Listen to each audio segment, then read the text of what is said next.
Home loan और car loan के rate पर फिलहाल कोई असर नहीं पड़ेगा, क्योंकि आरबीआई ने शुक्रवार को मौद्रिक नीति का ऐलान करते हुए बताया कि प्रमुख ब्याज दरों में कोई भी बदलाव नहीं किया गया है। आरबीआई के गवर्नर शक्तिकांत दास ने मौद्रिक नीति समिति की बैठक के बाद प्रेस कॉन्फ्रेंस करते हुए ये जानकारी दी कि रेपो रेट और रिवर्स रेपो रेट में कोई भी बदलाव नहीं किया गया है।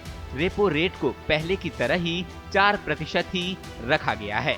वहीं रिवर्स रेपो रेट को भी 3.35% पर ही रखा गया है। साथ ही एमएसएफ और बैंक रेट में भी कोई बदलाव नहीं किया गया है और ये पहले की तरह ही 4.25% ही है। आरबीआई ने वित्त वर्ष 2021-22 के लिए जीडीपी ग्रोथ रेट 10.5% रहने का अनुमान जताया है, जबकि आर्थिक सर्वे में इसे 11% रहने का अनुमान जताया गया था। वहीं इस वित्त वर्ष जीडीपी में 7.7% गिरावट का अनुमान जताया गया है। गवर्नर शक्तिकांत दास ने कहा है कि मुद्रास्फीति यानी कि महंगाई में कमी आई है और ये अब 6% के टॉलरेंस लेवल से नीचे आई है। उन्होंने कहा कि समय की मांग अभी ग्रोथ को सपोर्ट करने की है।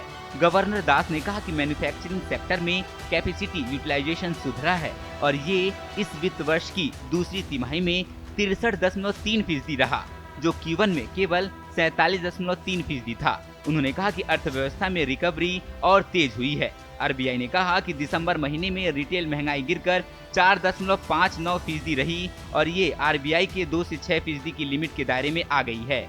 आपको बता दें कि पहले हुई मौद्रिक नीति की समीक्षा के बाद प्रमुख ब्याज दर रेपो रेट 4% पर स्थिर रखा था। वहीं रिवर्स रेपो रेट भी 3.35% पर बनी हुई है। रेपो रेट वो ब्याज दर है जिस पर रिजर्व बैंक एसबीआई समेत दूसरे बैंकों को कम समय के लिए कर्ज देता है। अगर इसमें कटौती होती है तो बैंकों को आरबीआई को कम ब्याज देना होता है। जैसे बैंक अपने ग्राहकों को कर्ज देने के बाद ब्याज ईएमआई के रूप में वसूलते हैं। कटौती होती है तो इसका असर आपकी ईएमआई पर भी पड़ता है। इसके उलट अगर रिजर्व बैंक रेपो रेट बढ़ाता है तो बैंकों के लिए उसे कर्ज लेना महंगा हो जाता है।